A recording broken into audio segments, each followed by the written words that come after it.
എല്ലാവർക്കും നമസ്കാരം. പുതിയ വീഡിയോയിലേക്ക് എല്ലാവർക്കും സ്വാഗതം. അപ്പോൾ ഈ വീഡിയോയിൽ നമ്മൾ വന്നിരിക്കുന്നത് ഓസ്ട്രേലിയയിലേക്ക് വരാനിരിക്കുന്ന രജിസ്റ്റേർഡ് നഴ്സിന് വേണ്ടിയിട്ടുള്ള കുറച്ച് അപ്ഡേറ്റുമായിട്ടാണ് കേട്ടോ. അപ്പോൾ നമുക്കെല്ലാവർക്കും അറിയുന്നത് പോലെ തന്നെ കഴിഞ്ഞ 2-3 കൊല്ലമായിട്ട് ഒരുപാട് നഴ്സസ് ഓസ്ട്രേലിയയിൽ രജിസ്ട്രേഷൻ എടുത്തിട്ടുണ്ട്. അത് പല പാത്വേയിലൂടെയാണ്. ചിലർ അയർലൻഡ്, UK പോലുള്ള രാജ്യങ്ങളിൽ ജോലി ചെയ്തിട്ട് അത് ന്യൂസിലാൻഡ് പാത്വേ വഴി ഓസ്ട്രേലിയയിലേക്ക് വളരെ എളുപ്പത്തിൽ കൺവേർട്ട് ചെയ്ത ഒരുപാട് നഴ്സസ് ഉണ്ട്. ആ ഒരു പാത്വേയിലൂടെ 100 കണക്കിന് നഴ്സസാണ് ഓസ്ട്രേലിയ രജിസ്ട്രേഷൻ എടുത്തിരിക്കുന്നത്. ഒരുപാട് പേര് ഇവിടെ വരികയും ചെയ്തു. പിന്നെ വേറൊരു പാത്വേ എന്ന് പറഞ്ഞാൽ ന്യൂസിലാൻഡിൽ പോയി ക്യാപ്പ് ചെയ്ത് അത് ഓസ്ട്രേലിയക്ക് കൺവേർട്ട് ചെയ്ത ഒരുപാട് നഴ്സസ് ഉണ്ട്. അതേപോലെ തന്നെ ഓസ്ട്രേലിയ ഡയറക്റ്റ് വന്ന് ഇവിടുത്തെ എംഗ്ലക്സും ഓസ്കിയൊക്കെ അറ്റൻഡ് ചെയ്ത് ഇവിടുത്തെ എക്സാംസ് ക്ലിയർ ചെയ്ത് രജിസ്ട്രേഷൻ എടുത്ത ഒരു ചെറിയ കൂട്ടരുമുണ്ട്. പിന്നെ വേറൊരു പാത്വേ എന്ന് പറഞ്ഞാൽ ഈ റീസെൻ്റ്ലി അപ്ര ഓപ്പൺ ചെയ്ത പാത്വേ എന്ന് പറഞ്ഞു കഴിഞ്ഞാൽ 2017 ശേഷം ക്വാളിഫൈഡ് ആയിട്ടുള്ള നഴ്സസിന് വേണ്ടിയിട്ട് അവർക്ക് UK, അയർലൻഡ് അല്ലെങ്കിൽ കാനഡയിലെ ചില പ്രൊവിൻസ്, USA പോലുള്ള രാജ്യങ്ങളിൽ ഒരു 1800 hours എങ്കിലും എക്സ്പീരിയൻസ് ഉണ്ടെങ്കിൽ അവർക്കും രജിസ്ട്രേഷൻ എടുക്കാനുള്ള ഓപ്പർച്യൂണിറ്റീസ് വന്നിട്ടുണ്ട്. സോ ആ ഒരു പാത്വേയിൽ ഒരുപാട് പേര് ഇപ്പോൾ പ്രോസസ് ചെയ്യുന്നുണ്ട്. അപ്പോൾ പല പാത്വേയിലൂടെ എല്ലാവർക്കും എൻഡ് പ്രൊഡക്റ്റ് ആയിട്ട് കയ്യിലുള്ളത് അപ്ര ഓസ്ട്രേലിയൻ രജിസ്ട്രേഷനാണ്. അപ്പോൾ ഈ ഒരു രജിസ്ട്രേഷൻ്റെ ബേസിൽ 100 കണക്കിന് ആളുകളാണ് ഓസ്ട്രേലിയയിൽ പല വേക്കൻസികൾക്കും അപ്ലൈ ചെയ്തുകൊണ്ടിരിക്കുന്നത്. അപ്പോൾ നമുക്ക് വരുന്ന ഒരു ഫീഡ്ബാക്കോ അല്ലെങ്കിൽ ഇഷ്ടംപോലെ മെസ്സേജസ് വരുന്നതെന്ന് പറഞ്ഞാൽ 100 കണക്കിന് ജോലികൾക്ക് അപ്ലൈ ചെയ്തു, പക്ഷേ ഒരു സ്ഥലത്തുനിന്ന് പോലും പോസിറ്റീവ് റെസ്പോൺസ് വരുന്നില്ല എന്നുള്ളതാണ്. അപ്പോൾ അതിനകത്ത് നിങ്ങൾ മനസ്സിലാക്കേണ്ട ഒരു കാര്യം, ഓസ്ട്രേലിയയിലെ ഹെൽത്ത് സിസ്റ്റം ഭയങ്കര ചെറിയൊരു സിസ്റ്റം തന്നെയാണ്. കാരണം UK-യിൽ ഇപ്പം പോപ്പുലേഷൻ എന്ന് പറഞ്ഞാൽ എനിക്ക് തോന്നുന്നു ഒരു 7-8 കോടി പോപ്പുലേഷൻ ഉണ്ടായിരിക്കണം. എനിക്ക് എക്സാക്റ്റ് ഫിഗേഴ്സ് അറിയത്തില്ല, പക്ഷേ എങ്കിലും അതായിരിക്കണമെന്ന്, അത് ഏകദേശം ആ ഒരു ലെവലിൽ തന്നെ പോപ്പുലേഷൻ എന്തായാലും ഉണ്ടായിരിക്കും. പക്ഷേ ഓസ്ട്രേലിയയിലെ പോപ്പുലേഷൻ എന്ന് പറഞ്ഞാൽ 2.5 കോടിയിൽ ഒരിക്കലും കൂടില്ല. അപ്പോൾ ഈ 2.5 കോടിയിൽ കൂടാത്ത പോപ്പുലേഷനുള്ള ഒരു രാജ്യത്തുള്ള ഹെൽത്ത് സിസ്റ്റവും ഈ 7-8 കോടി പോപ്പുലേഷനെ കാറ്റർ ചെയ്യുന്ന NHS പോലുള്ള സിസ്റ്റവും തമ്മിൽ നല്ല വ്യത്യാസമുണ്ട്. സോ അതുകൊണ്ട് തന്നെ NHSന് കൂടുതൽ ആളുകളെ വേണം. അതുകൊണ്ട് തന്നെ കൂടുതൽ ഹെൽത്ത് പ്രൊഫഷണൽസിനെ അബ്സോർബ് ചെയ്യാനുള്ള കപ്പാസിറ്റി ഉണ്ട്. പക്ഷേ ഓസ്ട്രേലിയയുടെ കേസ് നോക്കുകയാണെങ്കിൽ ചെറിയ സിസ്റ്റമാണ്. അപ്പോൾ അതുകൊണ്ട് തന്നെ അത്രമാത്രം എംപ്ലോയീസിന് ആവശ്യമുള്ളൂ. അപ്പം 1000 കണക്കിന് അല്ലെങ്കിൽ 100 കണക്കിന് നഴ്സുമാരൊക്കെ ഒരു ഹെൽത്ത് സിസ്റ്റത്തിലേക്ക് ഇങ്ങനെ ജോലിക്ക് അപ്ലൈ ചെയ്തുകൊണ്ടിരിക്കുമ്പം കൊടുക്കാവുന്ന എണ്ണത്തിന് ഭയങ്കരമായ കുറവുണ്ട്. അല്ലെങ്കിൽ ഡിമാൻഡ് വേഴ്സസ് സപ്ലൈ എന്ന് പറഞ്ഞാൽ സപ്ലൈ വളരെ കുറവാണ് വേക്കൻസീസ്, പക്ഷേ ഡിമാൻഡ് ഭയങ്കര കൂടുതലുമാണ്. സോ അതുകൊണ്ട് തന്നെയാണ് ശരിക്കും പറഞ്ഞാൽ ഇവിടെ ജോലി കിട്ടാൻ ബുദ്ധിമുട്ടാകുന്നത്. പിന്നെ ഈ പോസ്റ്റ് കോവിഡ് അങ്ങനെ ഒരു റിക്രൂട്ട്മെൻറ്റ് ഡ്രൈവ് ഉണ്ടായിരുന്നു. ഒരുപാട് നഴ്സുമാരെ അവർ റിക്രൂട്ട് ചെയ്തു. ഇപ്പോൾ ഒരു ചെറിയൊരു ലെവൽ ഓഫ് സാച്ചുറേഷനിൽ എത്തിയിട്ടുണ്ട്. പക്ഷേ അറ്റ് ദ സെയിം ടൈം നിങ്ങൾ എന്നോട് ചോദിക്കുകയാണ് റിക്രൂട്ട്മെൻറ്റ് ടോട്ടലി സ്റ്റോപ്പ് ചെയ്തോ, ആരെയും എടുക്കുന്നില്ലേ എന്ന് ചോദിച്ചു കഴിഞ്ഞാൽ ഡെഫിനറ്റ്ലി ഇപ്പോഴും റിക്രൂട്ട്മെൻറ്റ് നടക്കുന്നുണ്ട്. ചില സ്റ്റേറ്റുകൾ, ഫോർ എക്സാമ്പിൾ ഇപ്പോൾ വിക്ടോറിയയുടെ കാര്യം പറയുകയാണെങ്കിൽ ഇപ്പോൾ റീജിയണൽ വിക്ടോറിയയിലൊക്കെ നേരത്തെ വിസ സ്പോൺസർഷിപ്പ് കൊടുക്കാം എന്ന് പറഞ്ഞ് ഓഫർ ലെറ്റർ കൊടുത്ത ആളുകളോട് ഇപ്പോൾ കറൻ്റ്ലി സ്പോൺസർഷിപ്പ് തരാൻ പറ്റില്ല, കാരണം ഫണ്ടിങ് ഇഷ്യൂസ് ഉണ്ട് എന്ന് പറയുന്ന ഒരു സിറ്റുവേഷൻ ഉണ്ട്.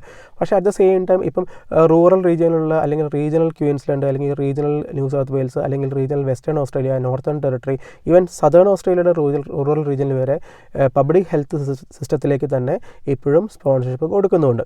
അപ്പം ഇതിനകത്ത് വേറൊരു കാര്യം എന്ന് പറഞ്ഞാൽ ഈ സ്പോൺസർഷിപ്പ് തന്നെ 2 രീതിയിലുണ്ട്. ഒന്ന് PR സ്പോൺസർഷിപ്പ് അല്ലെങ്കിൽ 186 ഡയറക്റ്റ് എൻട്രി എന്ന് പറഞ്ഞ വിസ, അല്ലെങ്കിൽ വർക്ക് വിസ സ്പോൺസർഷിപ്പ് അല്ലെങ്കിൽ 482 എന്ന് പറഞ്ഞ വിസ. അപ്പോൾ ഈ 186 ഡയറക്ടറി എൻട്രി കൊടുക്കാൻ ഇപ്പോഴും പലപ്പോഴും പല എംപ്ലോയേഴ്സിനും അത്ര വിൽഫുൾ അല്ല അല്ലെങ്കിൽ വില്ലിങ് അല്ല. കാരണം എന്ന് പറഞ്ഞാൽ ഒരു ചെറിയ ശതമാനം ആളുകൾ ഇവിടെ PR സ്പോൺസർഷിപ്പിൽ വന്നിട്ട് അവരുടെ ഒരു കോൺട്രാക്ച്വൽ ഒബ്ലിഗേഷൻ ഉണ്ട്. അതായത് 2 കൊല്ലമെങ്കിലും എംപ്ലോയർക്ക് വേണ്ടി വർക്ക് ചെയ്യാമെന്നുള്ളത്. ആ ഒരു ഒബ്ലിഗേഷൻ മീറ്റ് ചെയ്യാതെ പലപ്പോഴും എന്താ പറയുക, ഒരു 3-4 മാസം കഴിഞ്ഞ് അവർ റിസൈൻ ചെയ്ത് അവർക്ക് ഇഷ്ടമുള്ള സ്ഥലത്തോട്ട് പോയ കേസസൊക്കെ ഉണ്ട്. സോ അതുകൊണ്ട് തന്നെ എംപ്ലോയേഴ്സിന് അത് ശരിക്കും പറഞ്ഞാൽ നഷ്ടമാണ്. കാരണം അവർ വിസ നോമിനേഷൻ ഫീസും എല്ലാം കൊടുക്കുന്നതാണല്ലോ. അപ്പോൾ അതുകൊണ്ട് തന്നെ പലപ്പോഴും എംപ്ലോയേഴ്സ് ഇപ്പോൾ പറയുന്നത് നിങ്ങൾക്ക് വർക്ക് വിസ 482 എന്ന് പറഞ്ഞാൽ വർക്ക് വിസ തരാം, നിങ്ങളൊരു 2-3 കൊല്ലം കഴിഞ്ഞ് കഴിഞ്ഞാൽ നിങ്ങൾക്ക് PR സ്പോൺസർ ചെയ്യാം എന്ന രീതിയിൽ പല എംപ്ലോയേഴ്സും പറയുന്നുണ്ട്. അപ്പോൾ ശരിക്കും പറഞ്ഞാൽ എംപ്ലോയ്മെൻറ്റ് അല്ലെങ്കിൽ സ്പോൺസർഷിപ്പ് എംപ്ലോയ്മെൻറ്റ് എന്ന് പറഞ്ഞ ഓപ്ഷൻ ടോട്ടലി നിർത്തിയിട്ടൊന്നുമല്ല. ഇപ്പോഴും നമുക്കറിയുന്ന പല ആളുകൾക്കും സ്പോൺസർഷിപ്പ് കിട്ടുന്നുണ്ട്. കാരണം നമുക്ക് ലാർജ് പൂൾ ഓഫ് ആളുകളെ നമുക്ക് പരിചയമുണ്ട്. നമുക്ക് ഈ ഒരു രീതിയിലുള്ള വീഡിയോസ് ചെയ്യുന്ന ആളുകളായതുകൊണ്ട് തന്നെ നമുക്ക് ഇഷ്ടം പോലെ കോൺടാക്ട്സും വരാറുണ്ട്. അപ്പോൾ അങ്ങനെയുള്ളതിനകത്ത് ഒരുപാട് പേർക്ക് ഇപ്പോഴും സ്പോൺസർഷിപ്പ് കിട്ടുന്നുണ്ട്. പിന്നെ വേറൊരു കാര്യം, നിങ്ങൾ കാണുന്ന ഓരോ ജോബ് വേക്കൻസി അല്ലെങ്കിൽ ഒരു അഡ്വർടൈസ്മെൻറ്റിന് 100 കണക്കിന് ആളുകൾ അപ്ലൈ ചെയ്യുന്നുണ്ട് എന്നുള്ള കാര്യം നിങ്ങൾ മനസ്സിലാക്കണം. അപ്പോൾ അതിനകത്ത് വേറൊരു കാര്യം ശ്രദ്ധിക്കേണ്ടത്, നിങ്ങൾ ആപ്ലിക്കേഷൻ ചെയ്യുമ്പോൾ വളരെ ശ്രദ്ധിക്കുക. കാരണം നമ്മളൊരു എംപ്ലോയർ ആണെന്ന് വിചാരിച്ചോളൂ. എംപ്ലോയർക്ക് ഒരു ആപ്ലിക്കേഷൻ കണ്ടു കഴിഞ്ഞാൽ കൃത്യമായിട്ട് വളരെ എളുപ്പത്തിലും അല്ലെങ്കിൽ ഒരു എക്സ്പീരിയൻസ് ആയ ഒരു HR-ന് വളരെ എളുപ്പത്തിൽ മനസ്സിലാവും നിങ്ങൾ സീരിയസ് ആയിട്ട് അപ്ലൈ ചെയ്തോ അല്ലെങ്കിൽ ഇതിന് വേണ്ടിയിട്ട് എന്തെങ്കിലും എഫേർട്ട് ഇട്ട് അപ്ലൈ ചെയ്ത ഒരു ആപ്ലിക്കേഷനാണോ അല്ലെങ്കിൽ വെറുതെ ഒരു 100 കണക്കിന് ജോലികൾക്ക് അപ്ലൈ ചെയ്യുന്ന കൂടത്തിൽ പെട്ടുപോയ ഒരു ആപ്ലിക്കേഷനാണോ ഇതെന്നുള്ളത് പെട്ടെന്ന് മനസ്സിലാകാൻ പറ്റും.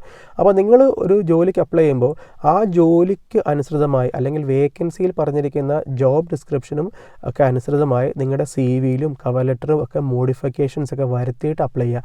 മാത്രമല്ല നിങ്ങൾ കാണുന്ന ജോലിയിൽ ഒരു സെലക്ഷൻ ക്രൈറ്റീരിയ എന്ന് പറഞ്ഞ ഒരു സെക്ഷൻ കാണുന്നുണ്ടെങ്കിൽ ആ സെലക്ഷൻ ക്രൈറ്റീരിയ എങ്ങനെ നിങ്ങൾ മീറ്റ് ചെയ്യും എന്നുള്ളത് പോയിൻ്റ് ബൈ പോയിൻ്റ് നിങ്ങൾ എഴുതി അല്ലെങ്കിൽ ടൈപ്പ് ചെയ്ത് ഒരു ഡോക്യുമെൻ്റ് ഉണ്ടാക്കി അതും കൂടെ നിങ്ങൾ ജോബ് ആപ്ലിക്കേഷൻ്റെ കൂടെ വെക്കുന്നത് വളരെ നന്നാവും.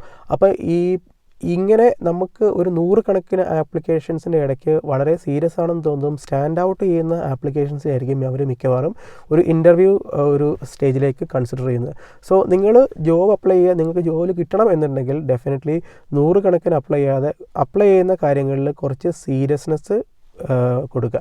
പിന്നെ വേറൊരു കാര്യം എന്ന് പറഞ്ഞാൽ നമ്മുടെ പേജിലൂടെ അല്ലെങ്കിൽ എൻ്റെ പേജിലൂടെയും ഫേസ്ബുക്ക് ഗ്രൂപ്പിലൂടെയും ഇഷ്ടംപോലെ ജോബ് ഓപ്പർച്യൂണിറ്റീസ് സ്പോൺസർഷിപ്പ് കൊടുക്കും എന്നുള്ള എനിക്ക് 100% ഉറപ്പുള്ള അല്ലെങ്കിൽ കൺസിഡർ ചെയ്യും എന്നത് അവർ തന്നെ പറഞ്ഞിരിക്കുന്ന ജോബ് വേക്കൻസികൾ നമ്മൾ ഷെയർ ചെയ്യാറുണ്ട്.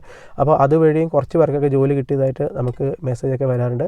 അപ്പം അതും ഭയങ്കര ഒരു കാര്യമാണ്. കാരണം നിങ്ങൾക്ക് വേണമെന്നുണ്ടെങ്കിൽ ആ ഒരു ഗ്രൂപ്പിലൊന്ന് ജസ്റ്റ് ജോയിൻ ചെയ്ത് നോക്കൂ. ജോയിൻ ചെയ്തിട്ട് ചിലപ്പോൾ നിങ്ങൾക്ക് ഹെൽപ്ഫുൾ ആയേക്കാം ജോബ് കിട്ടാനോ അല്ലെങ്കിൽ നിങ്ങൾ കാണാതെ പോയൊരു വേക്കൻസി സ്പോൺസർഷിപ്പ് കൊടുക്കും എന്ന് 100% ഉറപ്പുള്ള അല്ലെങ്കിൽ സ്പോൺസർഷിപ്പ് കൺസിഡർ ചെയ്യും എന്ന് ഉറപ്പുള്ള വേക്കൻസികൾ മാത്രമേ ഞാൻ അതിനകത്ത് ഷെയർ ചെയ്യാറുള്ളൂ. അപ്പോൾ അങ്ങനെയുള്ള വേക്കൻസികൾ കാണണം എന്നുള്ളവർക്ക് അതിനകത്തുകൂടെ ഒന്ന് കയറി നോക്കുന്നത് നന്നാവും. അപ്പോൾ അതിൻ്റെ ലിങ്ക് ആ ഒരു ഗ്രൂപ്പിൻ്റെ ലിങ്ക് ഇതിൻ്റെ ഡിസ്ക്രിപ്ഷൻ ബോക്സിൽ കൊടുത്തിട്ടുണ്ട് കേട്ടോ. പിന്നെ നിങ്ങൾക്ക് എൻ്റെ ഫേസ്ബുക്ക് പ്രൊഫൈൽ കൂടെ ഞാനത് മിക്ക ജോബ്സും ഞാൻ ഷെയർ ചെയ്യുന്നുണ്ട്. അതിന് അമൽ അമ്പാട്ട് എന്ന് പറഞ്ഞ ഒരു നിങ്ങൾ ഫേസ്ബുക്കിൽ സെർച്ച് ചെയ്ത് കഴിഞ്ഞാൽ എൻ്റെ പ്രൊഫൈൽ കാണാം. അത് നിങ്ങൾ കയറി ഫോളോ ചെയ്ത് കഴിഞ്ഞാലും നിങ്ങൾക്ക് ഈ വേക്കൻസികളൊക്കെ കാണാൻ പറ്റും. അപ്പോൾ നിങ്ങൾക്ക് താല്പര്യമുള്ള ആളുകൾക്ക് അങ്ങനെ ചെയ്യാം. പിന്നെ വേറൊരു കാര്യം എന്ന് പറഞ്ഞു കഴിഞ്ഞാൽ നിങ്ങളിൽ പലരും അറിയായിരിക്കാം ഈ പുതിയ സ്ട്രീം ലൈൻഡ് പാത്വേ എന്ന് പറഞ്ഞൊരു സംഭവം ഉണ്ടല്ലോ, അത് രജിസ്ട്രേഷൻ എടുക്കാനുള്ള പാത്വേ.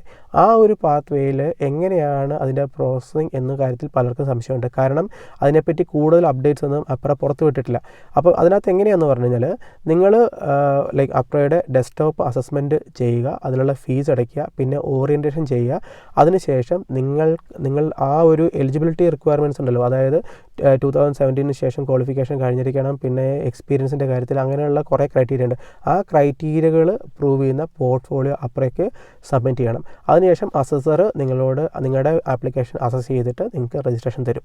അങ്ങനെയാണ് അതിൻ്റെ ഒരു ഇത് വരുന്നത്.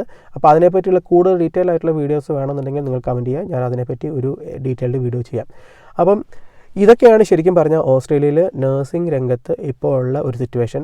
ശരിക്കും പറഞ്ഞാൽ ജോബ് ഇല്ലായ്കയൊന്നുമില്ല, ജോബുണ്ട്, അത് വളരെ കുറവാണ്. ഏറ്റവും സ്റ്റാൻഡ് ഔട്ട് ചെയ്യുന്ന ആപ്ലിക്കൻസിനാണ് അത് കിട്ടിക്കൊണ്ടിരിക്കുന്നത് എന്നുള്ളൊരു കാര്യമുണ്ട്. മാത്രമല്ല നിങ്ങൾ നമ്മൾ ആ ഒരു സീക്ക് എന്ന് പറഞ്ഞൊരു വെബ്സൈറ്റാണ് മിക്ക ആളുകളും ജോബുകൾ കണ്ടുപിടിക്കാൻ യൂസ് ചെയ്യുന്നത്. അപ്പോൾ അതിനകത്ത് കാണുന്ന എല്ലാ ജോബ്സിനും സ്പോൺസർഷിപ്പ് കിട്ടുന്ന ജോബുകളല്ല കേട്ടോ. അതും വേറൊരു കാര്യമുണ്ട്. പല എംപ്ലോയേഴ്സും സ്പോൺസർഷിപ്പ് കൺസിഡർ ചെയ്യുന്നതും കൂടിയില്ല. കാരണം അവർക്കത് ആഡഡ് കോസ്റ്റാണ്. കാരണം ഇവിടുത്തെ ഡൊമസ്റ്റിക്കലി ഇപ്പം ഇഷ്ടംപോലെ സ്റ്റുഡൻസ് ഇവിടെ പഠിച്ചിറങ്ങുന്നുണ്ട്. അത് മാത്രമല്ല ഇഷ്ടംപോലെ ആളുകൾ ഇപ്പോൾ ലൈക്ക് ഓസ്ട്രേലിയൻ രജിസ്ട്രേഷൻ എടുത്ത പല ആളുകളും ഓസ്ട്രേലിയയിലേക്ക് പല വിസകൾ വരുന്നുണ്ട്, സ്കിൽഡ് മൈഗ്രേഷനിൽ വരുന്നുണ്ട്. അതായത് 189, 190 പിന്നെ 491 വിസകളിൽ ഇഷ്ടംപോലെ ആളുകൾ സ്വന്തമായിട്ട് മൈഗ്രേറ്റ് ചെയ്ത് വരുന്നുണ്ട്. അപ്പോൾ അങ്ങനെയുള്ള ആളുകൾക്ക് ജോലി കിട്ടാൻ വളരെ എളുപ്പമാണ്. കാരണം അവരുടെ കയ്യിൽ ഓൾറെഡി വർക്ക് റേറ്റ് ഉള്ളത് കൊണ്ട് തന്നെ അവർ ഏതെങ്കിലും ഒരു ജോലിക്ക് അപ്ലൈ ചെയ്ത് കഴിഞ്ഞാൽ അത് കൊടുക്കാൻ എംപ്ലോയർക്ക് കുറേ എളുപ്പമായിരിക്കും. ഈ വിസ സ്പോൺസർഷിപ്പ് എന്ന് പറയുന്ന സംഭവം വന്നു കഴിയുമ്പോഴാണ് ഇതിനുള്ളൊരു ബുദ്ധിമുട്ട് ഉണ്ടാവുക. കാരണം വിസ സ്പോൺസർഷിപ്പ് കൊടുക്കുകയാണെങ്കിൽ ഡെഫിനറ്റ്ലി എംപ്ലോയർ അവരുടെ കയ്യിൽ നിന്ന് പൈസ മുടക്കണം. കാരണം സ്പോൺസർഷിപ്പ് കോസ്റ്റ് ഉണ്ട്.